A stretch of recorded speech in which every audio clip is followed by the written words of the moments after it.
On a cold December morning in 2017, inside one of Toronto's wealthiest neighborhoods, something deeply unsettling was discovered. Behind the tall gates of a sprawling mansion, two of Canada's most powerful billionaires were found dead. Barry Sherman, the founder of one of the world's largest generic pharmaceutical companies, and his wife, Honey Sherman, a well-known philanthropist and community figure. They weren't found in separate rooms. They were discovered side by side, seated beside an indoor pool in their own home. At first glance, the scene appeared strangely staged. Their belts looped around a railing, their bodies positioned upright, and almost immediately, investigators realized something about the situation didn't make sense. These weren't ordinary victims. The Shermans were among the wealthiest families in Canada. Their deaths would trigger one of the most confusing and controversial investigations in the country's modern history. Nearly a decade later, the question still lingers. Who killed Barry and Honey Sherman, and why? To understand why the case shocked Canada, you first have to understand who Barry Sherman was. Barry Sherman wasn't just wealthy, he was one of the most influential business figures in the country. In 1974, he founded a pharmaceutical company called Apotex. At the time, the company was small and relatively unknown, but over the next 4 decades, Apotex grew into a global giant. The company specialized in generic medications, affordable alternatives to brand-name drugs. Under Sherman's leadership, Apotex expanded into more than 100 countries and became one of the largest generic drug manufacturers in the world. By the time of his death, Barry Sherman's fortune was estimated to be worth billions of dollars. Yet his public image wasn't defined only by business success. Sherman was also known for his philanthropy. He and his wife, Honey,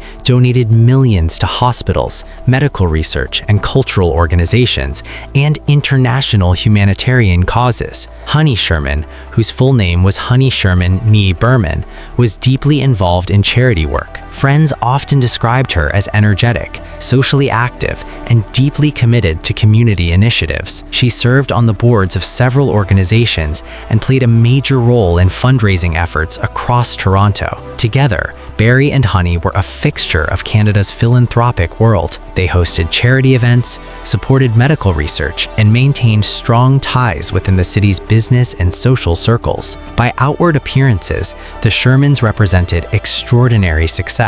But behind the scenes, Barry Sherman's business empire had also generated legal battles, rivalries, and financial disputes over the years. And when the couple were found dead in their home, investigators would soon begin asking whether any of those conflicts might be connected. On December 15, 2017, a real estate agent arrived at the Sherman residence. The property, located in Toronto's upscale North York area, had recently been listed for sale. The Shermans were planning to move into a new home not far away. The agent expected a routine showing, but when he entered the mansion, something felt wrong. The house was unusually quiet. No signs of activity, no response from the homeowners. As he moved through the property, he eventually reached the indoor pool area, and there he saw something that immediately made him stop. 2 figures sat near the edge of the pool, Barry Sherman and Honey Sherman. At first glance, it looked almost like they were seated beside each other. But the longer he looked, the clearer it became that something was terribly wrong. Emergency services were called. When police arrived, they confirmed both Barry and Honey Sherman were dead. Within hours, news of the discovery spread across Canada. 2 billionaires dead in their own home, and the circumstances were anything but ordinary. From the beginning, investigators knew this was not a typical scene. Barry and Honey Sherman were found seated beside the indoor pool in their basement. Their bodies were positioned upright. Each had a belt looped around their neck. The belts were attached to a metal railing that surrounded the pool. The posture appeared almost deliberate. The scene was quiet. There were no obvious signs of forced entry, no immediate evidence of a violent struggle. At first glance, some investigators considered the possibility of a murder-suicide, but the situation quickly raised serious doubts. Friends and family members strongly rejected the idea. They said the Shermans were looking forward to upcoming events. The couple was planning family gatherings for the holidays.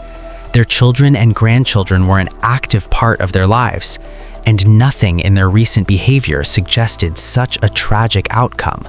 Even more puzzling was the arrangement of the scene. The positioning of the bodies seemed unnatural, almost staged.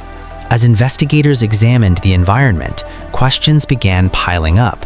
If this was a suicide, why did it look so carefully arranged? And if it was murder, how had someone managed to enter the home, kill 2 people, and leave without obvious evidence? Those questions would soon reshape the entire investigation. In the early days following the discovery, the case took an unexpected turn. Authorities initially suggested the deaths might be a murder-suicide. That theory sparked immediate backlash. Friends of the Shermans strongly challenged the idea. Family members were deeply frustrated.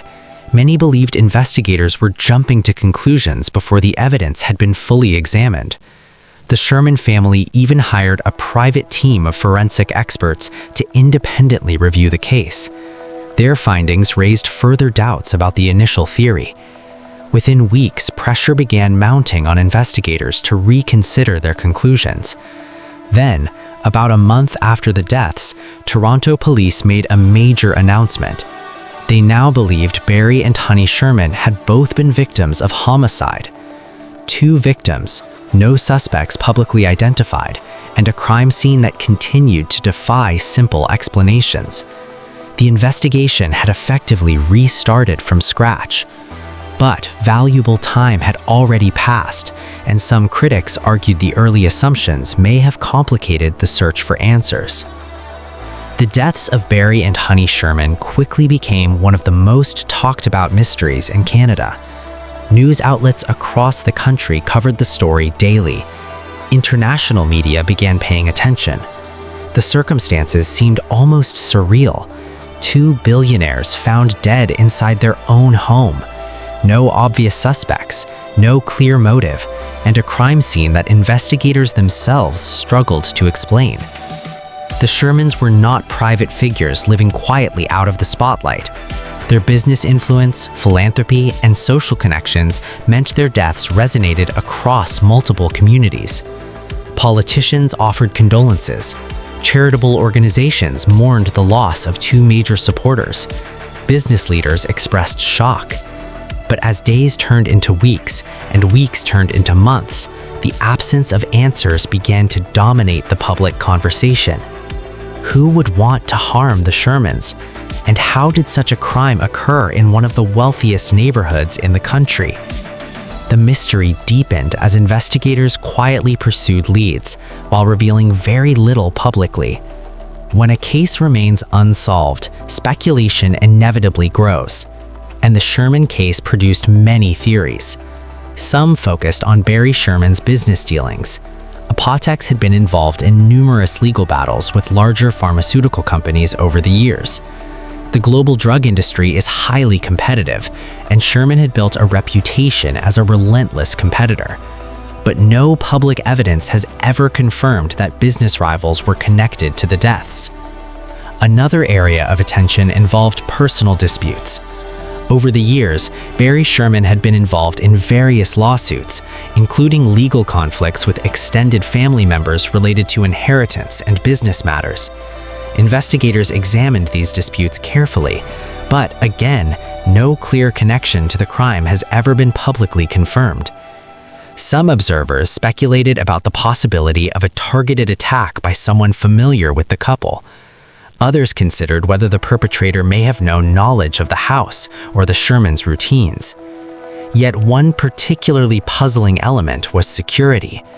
Despite the Shermans' wealth, their home reportedly had limited surveillance cameras compared to what many might expect.